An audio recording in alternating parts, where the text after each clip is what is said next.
Dear students, welcome to the fourth and hopefully last class of this extraordinary situation we're living.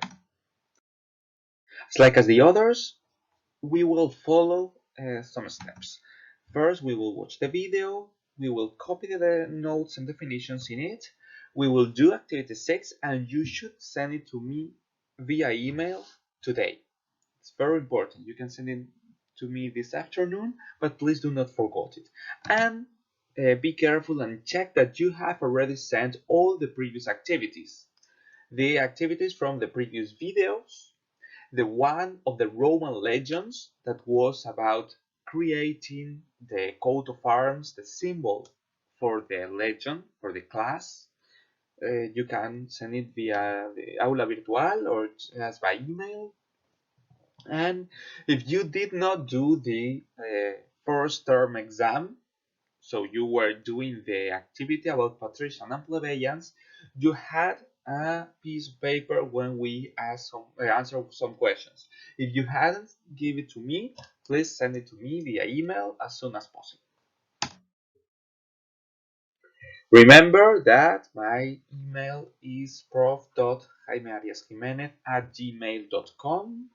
So here you can send to me the activities. Please take a clear photo, and if they are more than one photo, convert them to PDF. Remember that PDF is always the most adequate way to send to me the activities. If you had any question or any doubt, or you want to ask me anything, please do not hesitate to write me whenever you want. We were talking about the Roman Empire, 1st century BC, 5th century AD. We start talking about its origins, how after the crisis in the Republic there were some civil wars, the assassination of Julius Caesar, and the subsequent civil war that ended with the victory of Octavius Augustus that became the first Roman emperor. Then they start establishing their power with the Romanization, transmitting their culture and institutions to other places, building cities, roads, creating their institutions, provinces, and so on. But inside the Roman Empire, there were some problems and there were some changes. One of the most important of these changes was that in the first century AD, a new religion appeared, a monotheistic religion. As you know, the Romans had a polytheistic religion very similar to the one of the Greeks. They had heroes, they had gods, and during the empire they had the imperial cult, meaning that the Romans worshiped the emperor as a god. But in the first century BC, AD, a new religion appeared that was Christianity, the religion of Jesus Christ.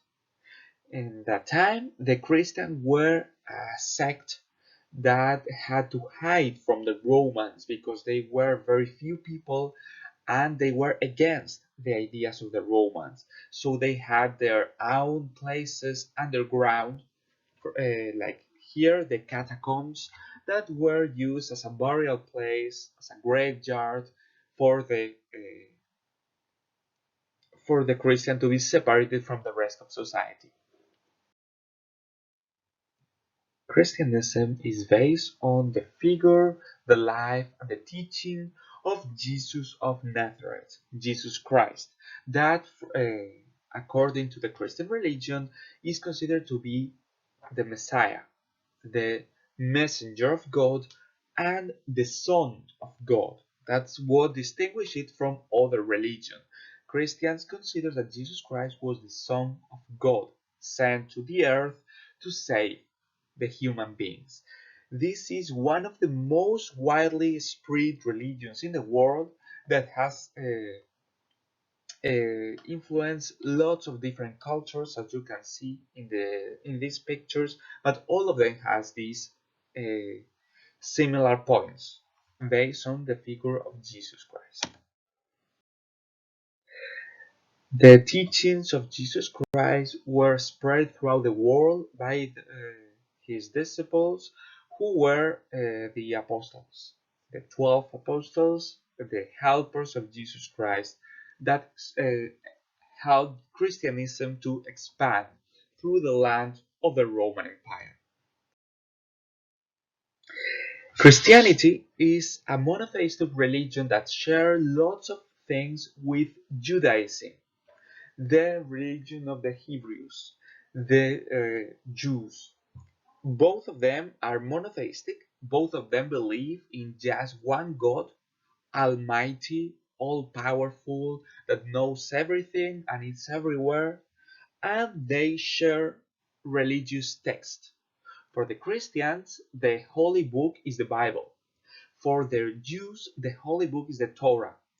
And the first part of the Bible, which is called the Old Gospel, uh, the Old Testament, the Old Testament is very, very similar to the Torah, to the holy book of the Jews. And both of them had as one of their main uh, rules for their people to behave the uh, tables of the law, the Ten Commandments. These Ten Commandments are shared by the Jews and the Christians.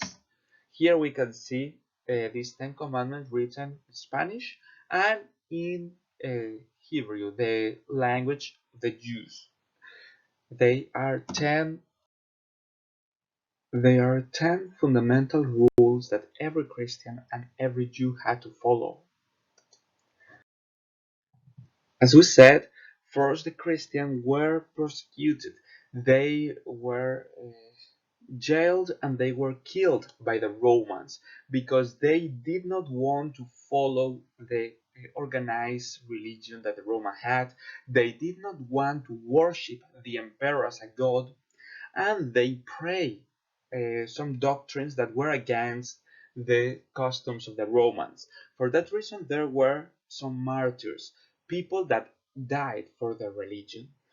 For example, here we can see St. Peter that was crucified because of their teaching, because he was a Christian and wanted to spread Christianism. According to the legend, as he did not consider himself to be to a person that could die in the same way that Jesus died, he asked the Romans to be crucified upside down, as we can see here. Because of that, the Christians created some symbols to identify themselves and to hide from the Romans. For example, one of the earliest symbols of the Christian was a shepherd with his sheep that represented God with the true Christians. Or, like here, this symbol which is called a chrismon, these two letters that resemble an X and a P, but are actually Greek letters. The first two letters of the word Christos, that means Christ, from Jesus Christ in Greek. This symbol, the chrismon, is one of the oldest Christian symbols and is surrounded by these two Greek letters, Alpha and Omega. Alpha and Omega are the first and last letters of the Greek alphabet, meaning that God was the beginning and end of all things. Another very common symbol was this one, a fish, a very simplified fish, and the word ichthus, which means fish in Greek. But its letters are the initials of the sentence Jesus Christ, Savior of the human beings.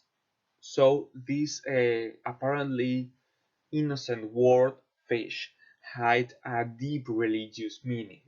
And this very simple symbol allowed them to, for example, when a person that was a Christian met a new person and wanted to know if that person was a Christian as well, but he did not want to risk himself because maybe he could be killed by the Romans, he or she will draw a line, for example, on the foot on the floor with his foot on sand. And then the other person, if they were a Christian as well, will continue the drawing, making the fish complete. But if the Christian drew this line and the other person did not recognize it, it wouldn't mean anything. So the Christian will be safe. It's one of the most common symbols they use. The teachings of Jesus Christ were written down in the Gospels. The Gospels are the four main books in the New Testament. The New Testament is the second part of the Bible that tells the life of Jesus of Nazareth. And the four Gospels are the books that had the meaning of his life and his teaching and his miracles and everything he did from the day he was born, from Joseph and Mary, to the day he was killed and crucified, died, and later resurrected, according to the Christian religion. This book, this group of books was written down in the last part of the first century. So, of course, after the life of Jesus Christ and several years after his death. That was the moment when the Christians started being more clearly separated from the Jews and start creating their own distinctive religion. And as well, it was a time where the Christians were persecuted by the Roman emperors. Here we can see the Roman emperor watching some Christian that were about to be burned by the Romans. It was some sort of sacrifice and exemplar punishment for avoiding other people to become Christian. Anyway, Christianity started gaining more and more and more and more people that follow those ideas, and that's because they teach some religious ideas that the people like it. At the beginning, they were very similar to the Jews. That was one of the reasons of why the Romans persecuted them, because they considered them to be rebels, like the Jews were. Uh, Israel had been conquered by the Romans, but some groups of Jews wanted to rebel and be independent again. So the Romans attacked and loot Jerusalem, destroyed the temple, stole all the treasures from there, and destroyed the last remains of the resistance that the Jews were taking in Israel. But even though they defeat militarily the Jews, the Jewish religion continued existing until today. That is still a very common religion. And they were more and more separated from the Christians. The Christians were each time more clearly distinguished from the Jews, and they teach some particular things. They taught the life of Jesus and the main idea of everybody, men and women, were equals. That was a revolutionary idea that the Romans did not like, because as you know, the Roman society was clearly divided between men and women, and also between the rich and powerful, the members of the Senate, and of course the emperor, the patricians in general, and the poor on the other side, that were the plebeians, and in the lowest part of society, the slaves.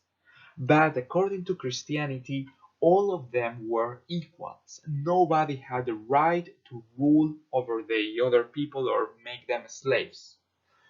So this is a religion that gained a lot of popularity between the popular classes, between the poor and the slaves, because it promised to them a world where everybody was equal. It said to them that all of them were sons and daughters of God, and they said that the really important are not the wealth and the power that you obtain during your life, but the things that your spirit, your soul will get in your afterlife.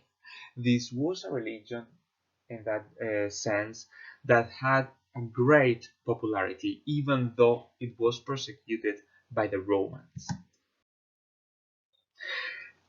It started growing more and more and more until the time that the Emperor Constantine became a Christian himself.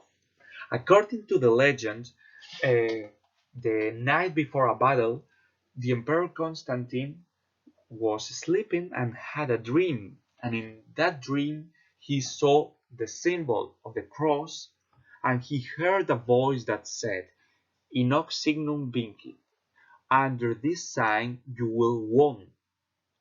And he made their soldiers to paint a cross in their shields, and they finally won that battle. He considered that to be a symbol of God, so he became a Christian. This was in the year 312 AD. 1 year later, in 313 AD, the Edict of Milan was created, meaning that everybody had the right to be a Christian. Later, the Emperor Theodosius the Great, that was a Christian, wanted to spread more and more and more Christianity. Christianity had won a lot of followers since the first emperors became Christians, because it wasn't anymore a religion for the slaves and the poor, but everybody could be a Christian now, and they were allowed to be a Christian. They were not persecuted anymore. But in the year 380 AD, the Emperor Theodosius made Christianity the only official religion of the Roman Empire, meaning that in 300 years they passed from persecuting, jailing, and killing Christians to persecuting those people that were not Christians. The emperor, the Roman Empire, became a Christian empire and expanded its religion throughout all the lands. That's one of the explanations of why Christianity is nowadays the most common religion in the world, because the Roman Empire expanded it to the different territories they had conquered, and these territories, when they became independent kingdoms, continued spreading this religion throughout lots of different places until today. So, religion, we're talking about monotheistic religion,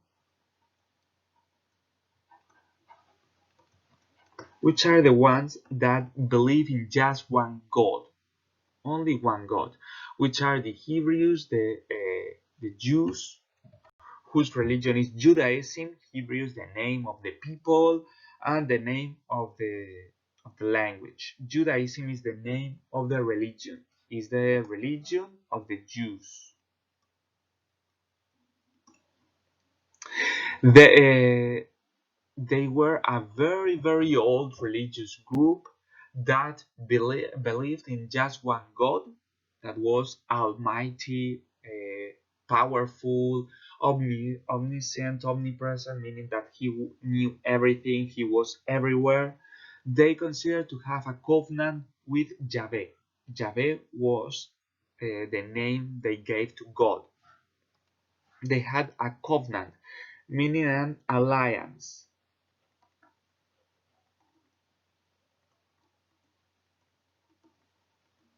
An alliance with God.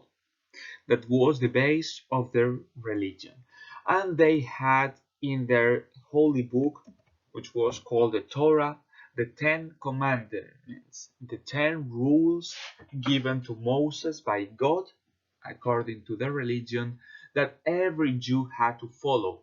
These 10 commandments and lots of the ideas from the Jews passed to the Christians. The Christians had their main figure in Jesus of Nazareth, also called Jesus Christ, that wasn't considered just a Messiah or just a prophet, but the Son of God Himself.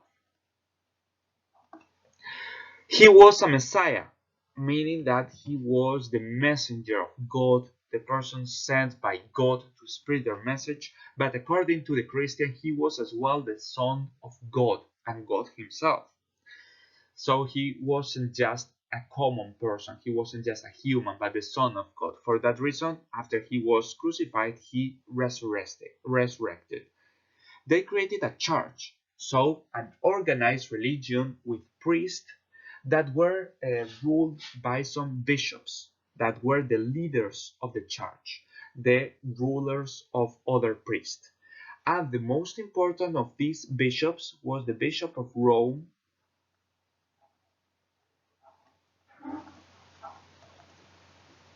Rome was the capital of the empire, so it was as well the center of religion. And this Bishop of Rome is the person that we nowadays call the Pope, which is the bishop in Rome. For that reason, nowadays, the Vatican is in Rome.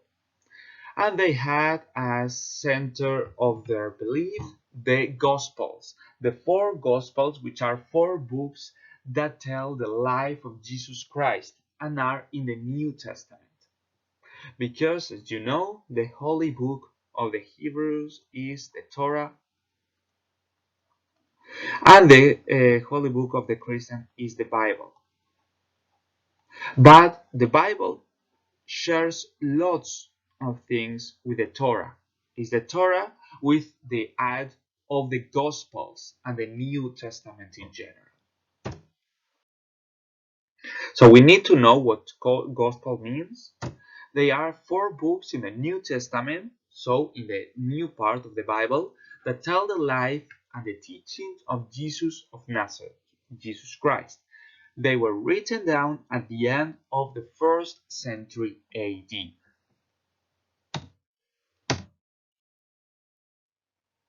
As we have said, the Romans had a time of prosperity called the Pax Romana, in which they established inside their borders their limes and tried to prosper. But they started suffering some problems, which were the invasions of the Germanic people from the north, center, and east of Europe, and as well revolts and inside conflicts and problems in different parts of the empire, where they had they had rebellions, they had protests, and they had a great economic crisis. This is called the crisis of the 3rd century.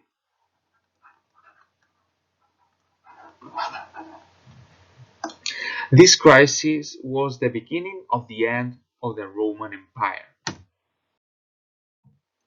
In order to confront this crisis, they divided up the empire in several lands, trying to control them better, but did not succeed until they finally, with the Emperor Theodosius in the year 395, the same emperor that established Christianity as the official religion, established the division of the Roman Empire in two parts. These two parts are the Western Roman Empire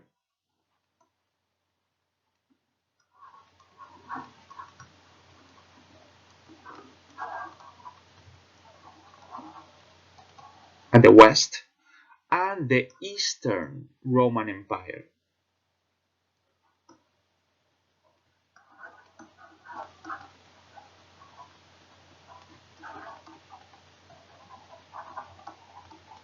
The Western Roman Empire had its capital in Rome, and the Western Roman Empire had its capital in Constantinople.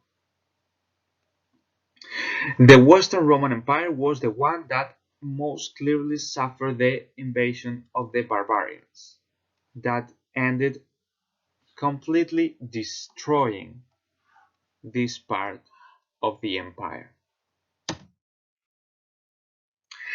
The different barbarian people came and conquered some territories. The Suebi, the Alani, the Vandali, so the Suebi, Vandalus, Alanus, the Visigoths, and different people that conquered the Roman Empire. The Roman Empire need to reach some agreement with some people, like the Visigoths, where they let them to stay in some places in order to defeat other barbarians. But it wasn't enough, and they were finally defeated. The Roman Empire was conquered by the barbarians. Here we can see a map of how Rome is growing first around the Italian peninsula. Then with the Republic they started expanding. With the Panic Wars against the Carthaginians they conquered the Iberian Peninsula. With the Macedonian Wars they conquered Greece, then Turkey. Then with the Empire they started expanding throughout all the Mediterranean Sea. The Pax Romana was a time of stability, but then the barbarians came. They divided up the empire, and some places started being conquered by them until the Roman Empire finally disappeared. The barbarians came because the empire was weak. Because of the crisis of the 3rd century, the Roman Empire had lots of problems. They stopped conquering places uh, for the time of the Pax Romana, so they did not have more slaves to work in the fields and to work in the mines. So they had less people working because the plebeians did not want to do this work because it was a work for slaves. Uh, so they had less money and less products. They increased the taxes in order to obtain more money from the people. That created protests and revolts, especially of the plebeians and the slaves that did not have enough money and did not want to pay those taxes. As well, the spread of Christianity meant that the Roman culture started breaking up. Christianity spread some ideas of equality, of reject of the wealth and hoping for a reward in the afterlife instead of having wealth and power in this life. So the way of living of the Roman changed.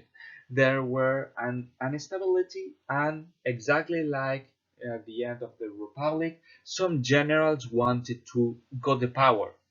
There were civil wars, there were coup d'etat, so fighting of the generals in order to obtain the total power, and even assassinations of the emperors that became very common, and even there were several emperors in the same year because they were assassinated. All of these were part of this crisis that got worse with the Germanic invasions.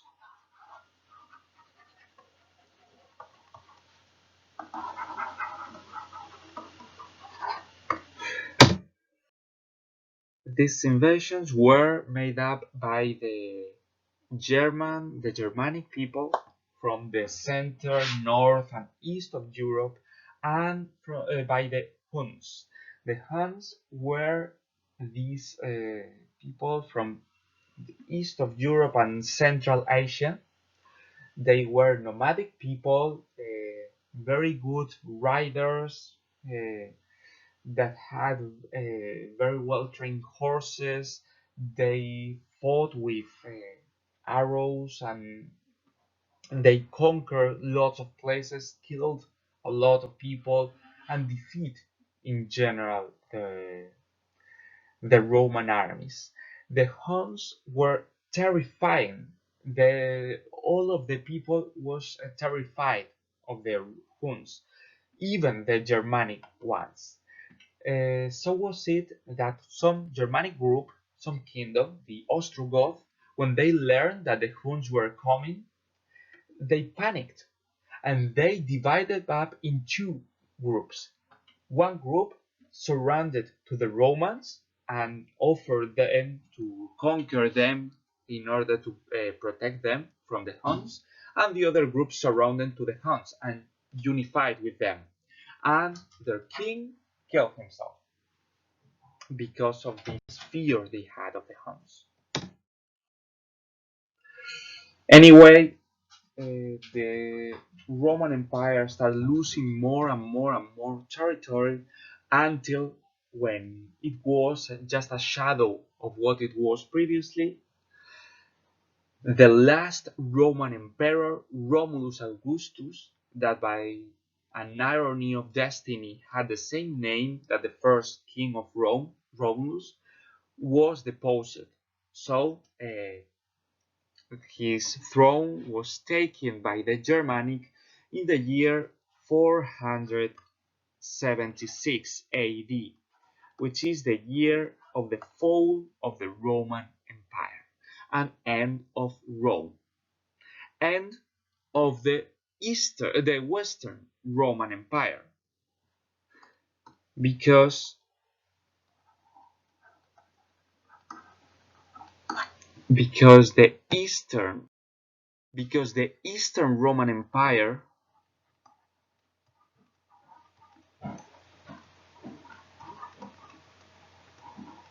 with capital in Constantinople survived for 1,000 years more under the name of the Byzantine Empire, Byzantium.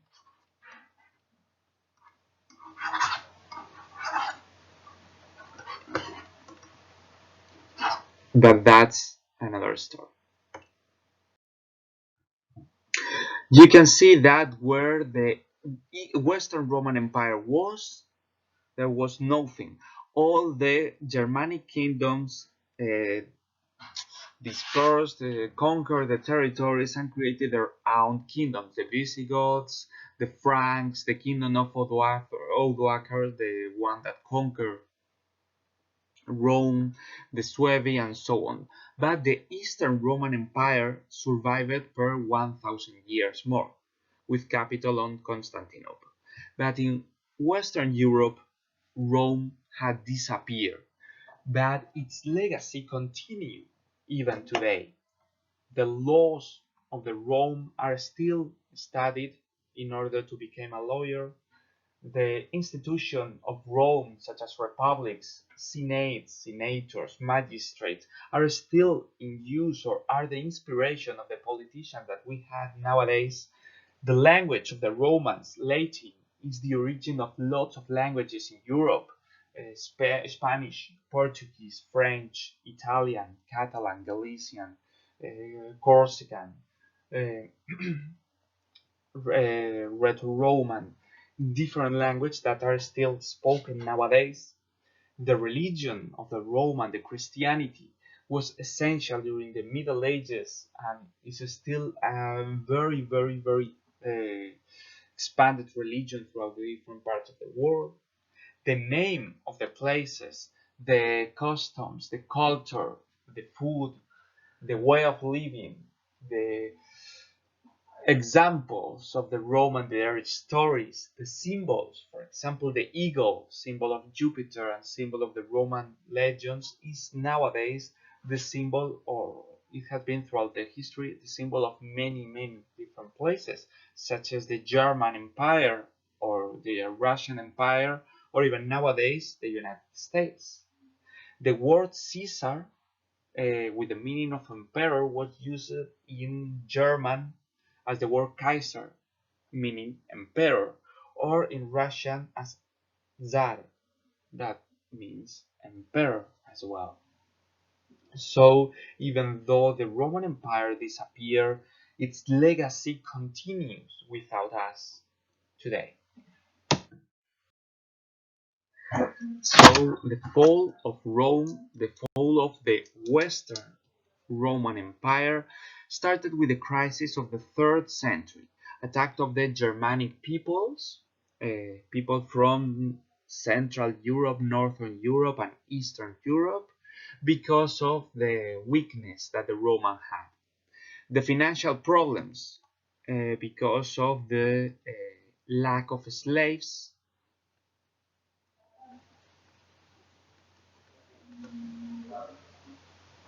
The protest and the taxes that increased in that time, and revolts, especially by plebeians and by slaves, and the assassination of emperors that create a great instability within the empire. Also, the spread of Christianity, that in the 4th century was considered the official religion. In the year 313, the Edict of Milan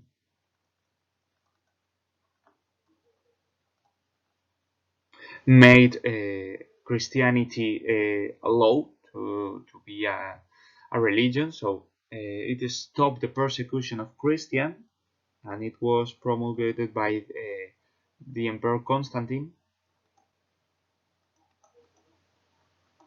And in 380, Christianity was considered the official religion of the empire.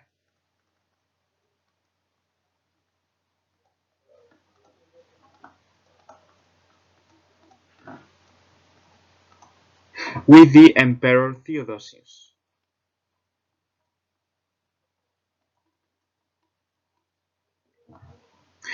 These problems were profited by the Germanic and the Huns that entered into Rome in the 5th century and finally caused the fall of Rome in the year 476 AD, which is a very important date because it's not only the end of the Roman Empire, but it also means the end of the Ancient Age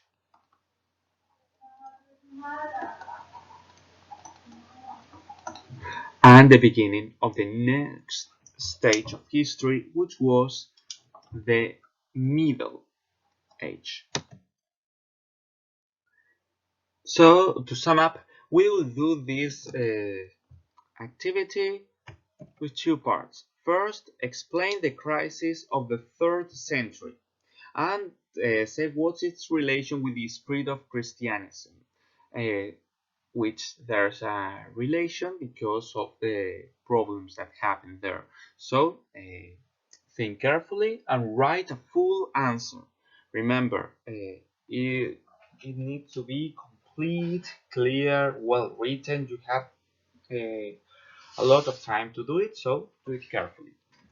And the second part, explain in your own words the end of the Roman Empire, which is all the things that we have explained right now, how it ended from the crisis of the 3rd century to the year 476 AD, in which it absolutely disappeared. Remember that when you are explaining something, you need to give that you need to provide names and dates. You can find all the information here in this video and also in your book in pages 250 and 251. So please read them carefully, write this exercise and send them to me by email.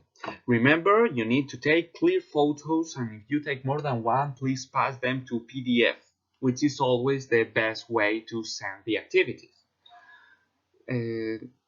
Make sure it's easy to read what is written there and check before sending. And please put your name on your email. It's always adequate to start with a greeting, such as hello, I am, and so on and so on and so on. It's the educated thing to do, but at least please put your name on this email, because if not, I won't know who deserves the grade I will put. These are the review activities because we have already finished the unit. You don't need to do and send these to me today. You will have them in your notebook and you need to do them by the time of the exam, which will be in a couple of weeks. So there's no hurry, you don't need to rush. You can do them at your own pace, so don't worry about that.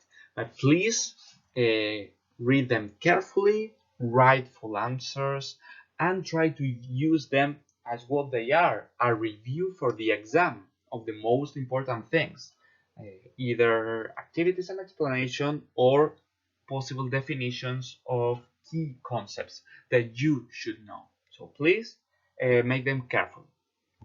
Remember that beside that, you need to do a summary or a diagram of this unit. So even though you don't need to send it to me just right now, do not let it for the last day where you'll find a lot of things to do and you won't be able to do them, all of them properly. So you should organize yourself. Remember that you need to send to me today the activity 6, and if you haven't sent to me other activities, please send it to me as well. But these review activities and the diagram or summary, you can make them slowly and at your own pace when you want. That was everything we want to say for today. So thank you for watching, and I hope we will meet in class again. Thank you very much.